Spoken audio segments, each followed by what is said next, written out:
kegiatan UPIK di modul 2 sebenarnya tuh.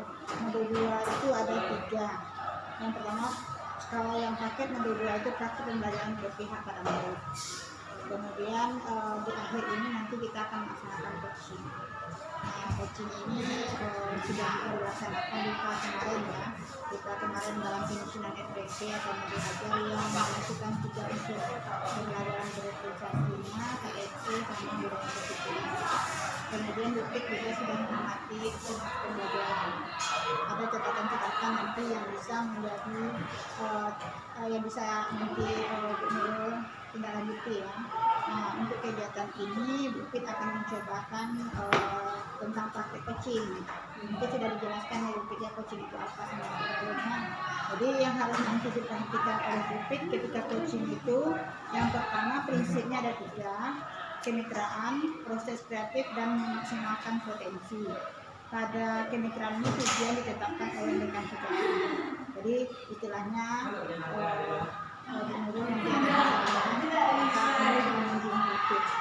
mungkin UPIK akan menggiring nanti ke solusinya. Jadi solusinya nanti menemukan sendiri dengan pertanyaan-pertanyaan yang diajukan oleh UPIK. Jadi yang kedua nanti tidak menggurui konsepnya ya, atau memberikan saran nasihat kepada rekan sejawat pada saat dimintai saran berbagi pengalaman. Jadi kita tidak akan menunjukkan solusi, cuma nanti solusinya ditemukan sendiri melalui pertanyaan-pertanyaan yang diajukan oleh UPIK nanti. Kemudian ada proses kreatif namanya percakapan 2 arah dan rekan sejawat yang lebih banyak berbicara. Jadi nanti Bu Nurulnya yang banyak nanti berkomunikasi, kemudian mendengarkan, mengulang dan merangkum perkataan rekan sejawat dan bertanya. Berikutnya nanti lagi pertanyaan yang digunakan merupakan pertanyaan yang dibagi. Yang terakhir nanti prinsip coaching yang berikutnya adalah memaksimalkan potensi, di mana percakapan menghasilkan tindak lanjut yang bagus dari persoalan yang sudah disampaikan nanti. Kemudian tindak lanjut konkret berasal dari rekan sejawat dan percakapan ditutup dengan kesimpulan dari rekan sejawat. Jadi ini nanti yang Ibu amati dari kegiatan yang dilakukan Jadi yang kita fokusnya hanya ke pasca yang silakan dimulai.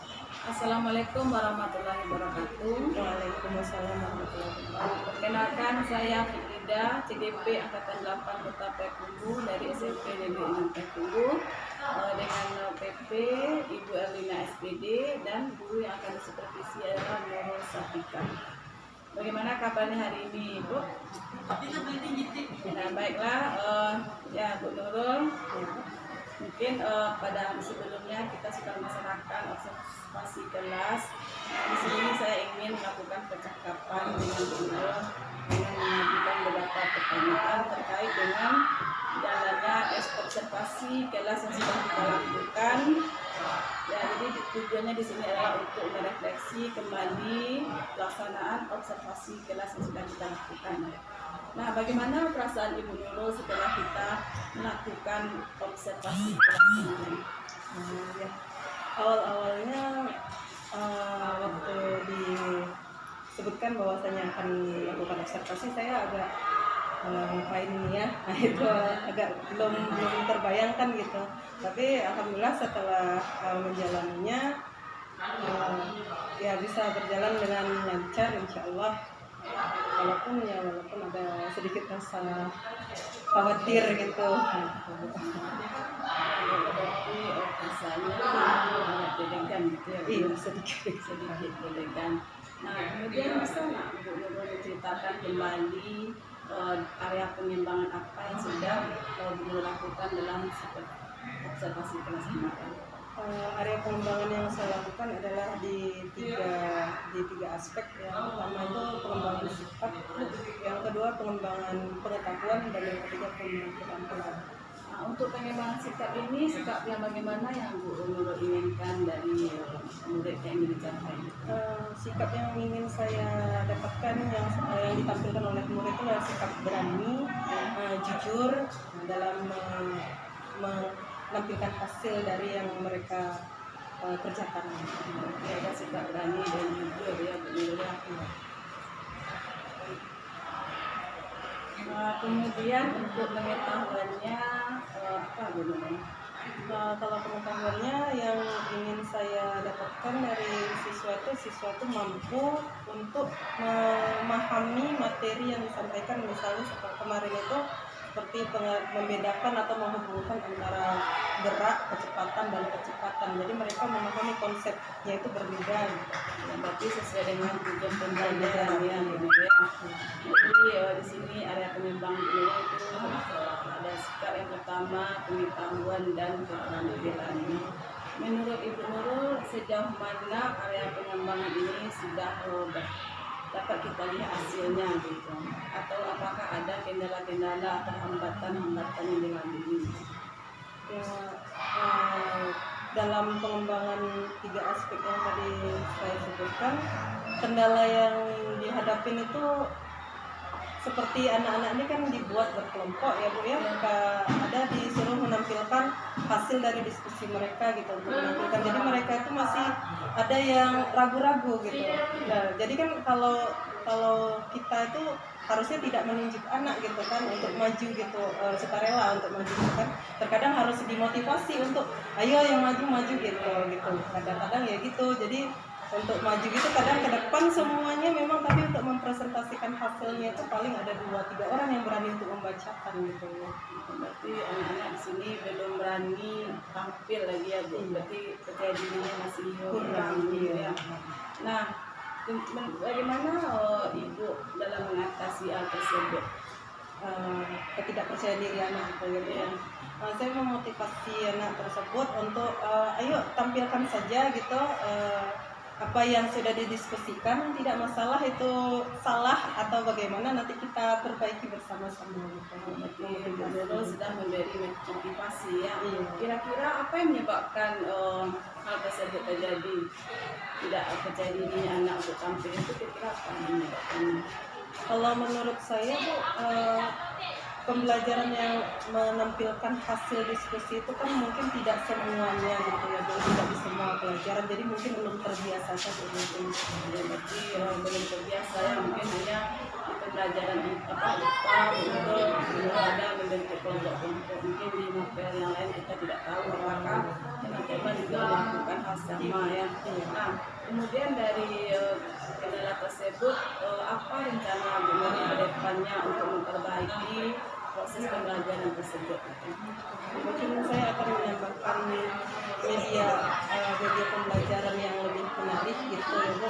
Kemudian tetap berkonsisten melakukan pembelajaran dengan berkelompok untuk yang lebih membangun kepercayaan diri mereka gitu untuk bekerja sama.